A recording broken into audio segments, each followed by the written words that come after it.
ท่านตอนนี้เราอยู่ที่อำเภอภูเรือนะครับยังไม่ไปไหนนะครับเดี๋ยวอีกสักพักนะครับผมจะพาทุกท่านขึ้นไปเยี่ยมชมนมัสการพระพุทธรูปที่วัดสมเด็จภูมิเมืองนะครับถือว่าเป็นสถานที่ที่สำคัญที่เราต้องมาให้ได้อีกสถานที่นึงนะครับเพราะว่าที่วัดนี้มีพระอุโบสถที่ทำด้วยไม้สักและแกะสลักทุกๆหลังก็จะเป็นไม้สักและแกะสลักนะครับเดี๋ยวผมพาทุกท่านไปเยี่ยมชมนะครับท่านเห็นไหมครับอยู่บนยอดภูนู้นครับนู่นเห็นไหมครับเดี๋ยวผมจะพาทุกท่านนั่งรถขึ้นไปครับไปเดี๋ยวเราไปเยี่ยมชมกันครับ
ตอนนี้เราอยู่ที่วัด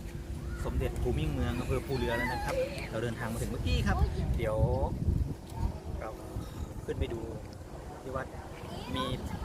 สถาปัตยกรรมมีพุทธศิลป์เยอะแยะครับมีทั้งพระอุโบสถที่แกะสลักด้วยไม้สักข้างหลังนะครับแล้วก็มีพระพุทธรูปให้เราได้กราบนมัสการนะครับไปเดี๋ยวเราขึ้นไปดูกันครับเลยครับ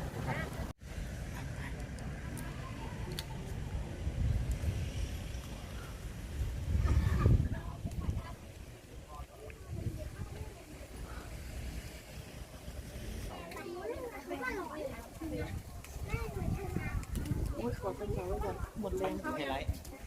ด้วยครับมาถึงไฮไลท์สำคัญที่วัดนี้นะครับก็คืออุโบสถจะทำด้วยไม้สักแกะสลักข้างหลังไปดูกัน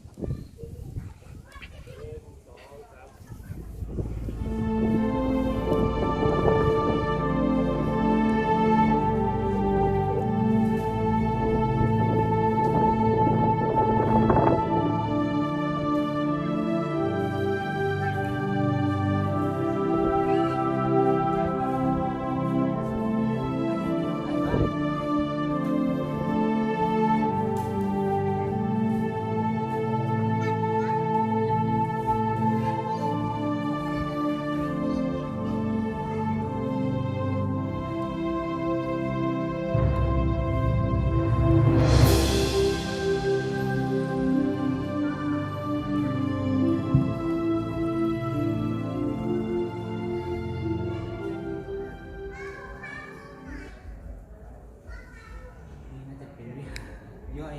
ที่อยู่รอบบริเวณข้างพระอุโบสถหลังใหญ่นะครับเดี๋ยวเราจะพาทุกท่านเข้าไปเยี่ยมชมในพระอุโบสถหลังใหญ่นะครับไปครับสวยงามครับสวยงามมากๆมีโอกาสต้องมาให้ได้นะครับอย่าพลาด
ครับนี่คือ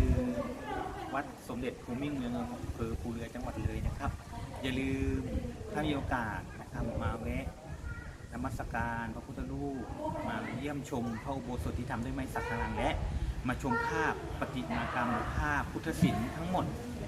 เล่าตั้งแต่พระพุทธเจ้าประสูติจนถึงเรื่องของการทำสังฆยนาเลยนะครับพลาดไม่ได้นะครับอย่าลืมวันนี้ผมก็ขอจบในการพาทุกท่านเยี่ยมชมวัด